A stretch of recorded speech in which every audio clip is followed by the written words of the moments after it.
All right, now what makes the curves command, the curves dialog box, so unique here in Photoshop is the fact that it has two luminance scales, or two luminance axes, if you will. So we have the luminance scale running across the bottom of our histogram, of course, and then earlier on I had mentioned that we have this vertical luminance scale as well.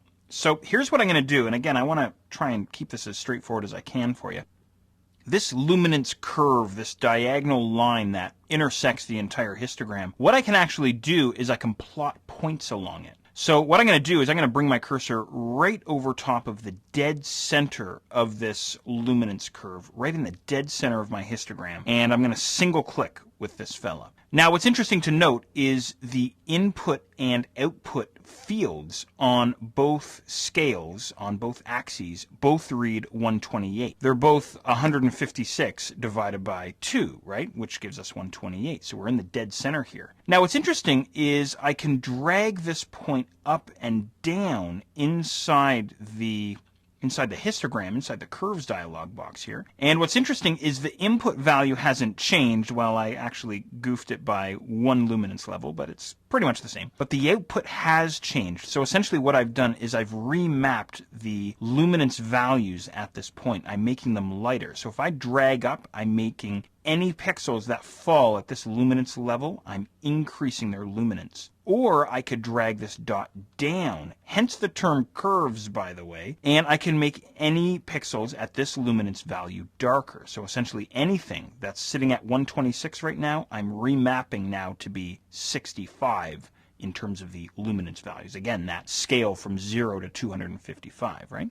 So it's kind of neat. Now what I'm going to do is I'm going to bring this dot back to the center point, or roughly into the center point. And what I can do now is I could plot a dot here if I wanted to, and these are going to be my highlights.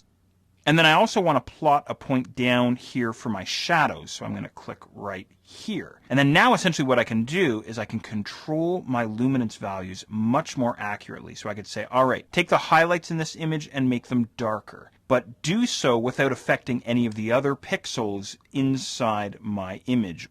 Or said another way, any other luminance levels inside my image. So I'm not affecting the midtones, I'm not affecting my shadows, I'm only editing, I'm only impacting my highlights here, if that makes sense. So it's a way of isolating your colors, if you will, or your luminance levels, if that makes sense. So a lot of this is, again, in the eye of the beholder. You can have a lot of fun with this.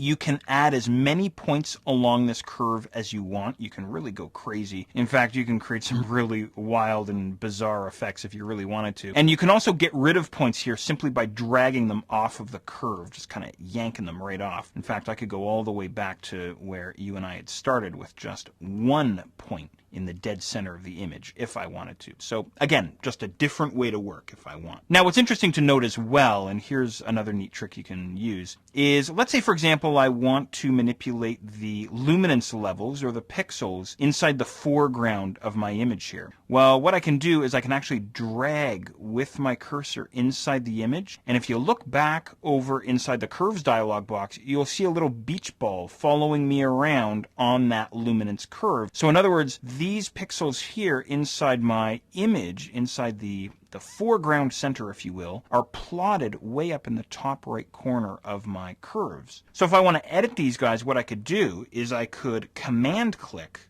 with my cursor there inside my image, and that automatically creates a point, a plot point, if you will, on my luminance curve inside the curves dialog box.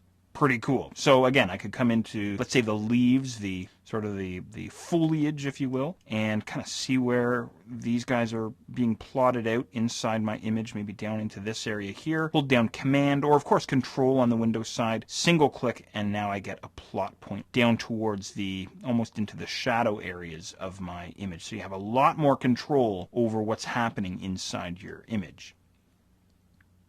Of course, all of this being said, everything that we've talked about up until this point has been a destructive method. In other words, again, once I click on OK inside my curves dialog box, I'm committed. There's no way to go back. So I think it's high time that we have a look at color correcting your photos in a non-destructive manner.